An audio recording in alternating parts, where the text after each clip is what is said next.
class. Today we start a new chapter, lesson number 14, resources in our daily life. Resources means ऐसे substance जिनको हम अपने daily life में use करते हैं उन्हें हम कहते हैं resources. In this lesson we will learn about the type of the natural resources and conservation of the natural resources.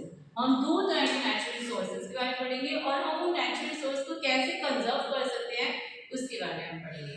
There are two types of the natural resources. First is your renewable and second is your non-renewable.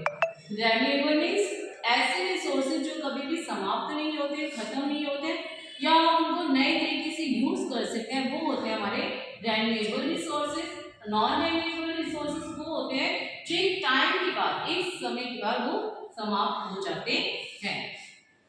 In this chapter, the substance we utilize in our daily life to make a things of our need are called as resources. ऐसी कुछ चीजें या ऐसे substance जिनको हम अपनी daily life में use करते हैं वो होते हैं रिसोर्सेज. तो रिसोर्सेज क्या है? कोई भी ऐसी चीजें जिनको हम अपनी डेली लाइफ में यूज करते हैं, यूटिलाइज करते हैं, वो होते हैं हमारे resources. For example, to prepare a meal, we need a food, water, utensils and a source of heat. जैसे कि हमें अपनी लाइफ में फूड की सबसे ज़्यादा नीड होती है. अब वो फूड कैसे बनता है?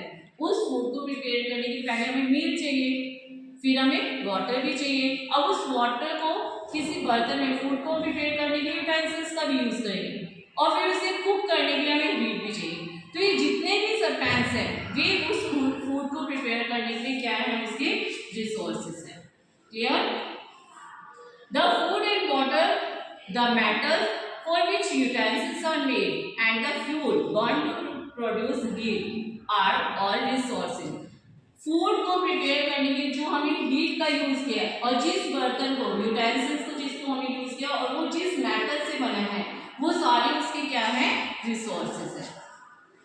The resources that we get from the natural are called the natural resources. ऐसे रिसोर्सेज जो हमें नेचर से मिलते हैं उनको हम क्या कहते हैं? Natural resources. For example plants, animals, air, water, minerals, soil, fossil fuels are the some of the natural resources. ये कुछ एग्जांपल हैं जो हमारे नेचुरल रिसोर्सेज हैं. मैंने आपको पहले ही बताया कि दो तरह के नेचुरल रिसोर्सेज होते हैं. पहला है आपका रिन्यूएबल और second is your non renewable. The resources which either never get exhausted or are replaced naturally within a specific period are called the renewable resources. ऐसे resources जो कभी भी समाप्त नहीं होते हैं या फिर हम उसका कुछ समय के बाद रीयूज कर सकते हैं उनको हम कहते हैं renewable resources. For example, sunlight is a renewable resource. Sunlight जो वो कभी भी खत्म नहीं हो सकती है तो वो क्या है? हमारा एक renewable resource है. It will never exhaust. Similar, water, wind and forest are the other renewable resources. इसी तरह से water है, air है, forest है, ये सारे हमारे क्या है? Natural resource है जो कभी भी खत्म नहीं होते हैं, इसलिए हम इन्हें क्या कहते हैं? Renewable resource.